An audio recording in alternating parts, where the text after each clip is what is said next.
Il-Partit Nazzjonalista qal li fl-aħħar jiem f'Għawdex inħoloq kaos minħabba dak li sejjaħ in-nuqqas ta' pjanar tal-Gvern. F'konferenza tal-aħbarijiet fil-port ta' Ċirkewwa, ix-Shadow Minister għal Għawdex Chris Said innota li fil-miliet u l-ewwel tas-sena kien hemm influss qawwi ta' turiżmu lejn Għawdex u li dan hu pożittiv ħafna. Minkejja dan qal li fl-aħħar 15 spikka maniġjar ħażin mill-kumpanija GoZo Channel li qal taqa' taħt ir-responsabilità tal-Ministru għal Għawdex. Qal li dan wassal biex fit-2 ta' Jannar bosta persuni ma setawx jidħlu fit-terminal f'Għawdex għax kien ippakjat. Qal li r-raġuni vera tal-kjuwijiet ma kienitx għax waqaf il-fast ferry minħabba rrieħ, iżdax il-vapuri tal-GoZo Channel kienu qed jaħdmu b'nofs il-kapaċità tagħhom. Għax dan l-aħħar 13-il sena sfortunatament fejn jitlu l-vapuri bqajna biss fuq il-vapuri li għamel Gvern Nazzjonalista u ġibna vapur bħal Nikolaus il qalulna li għal ftit xhur u ma ġiex replaced għadu hemm u qed inħallsu il-belli liri biex inkunu nistgħu inżommuh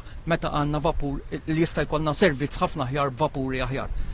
Indika li hemm ukoll inċertezza u skuntentizza fost il-ħaddiema tal-GoZo Channel li qal ġew imwiegħda li se jiġu impjegati dirett mal-GoZo Channel u li iżda għadhom mal-kuntratturi. Ix-Shadow Minister għat-Trasport Tony Bezzina qal li hemm bżonn titjib fil-konnettività fosthom b'4 vapuri ġodda, portijiet akbar u bi breakwater ġdid. B'titjib fl-infrastruttura speċjalment f'Għawdex u billi jsir studju biex jiġi introdott il-5 vapur għal ġar tal-merkanzija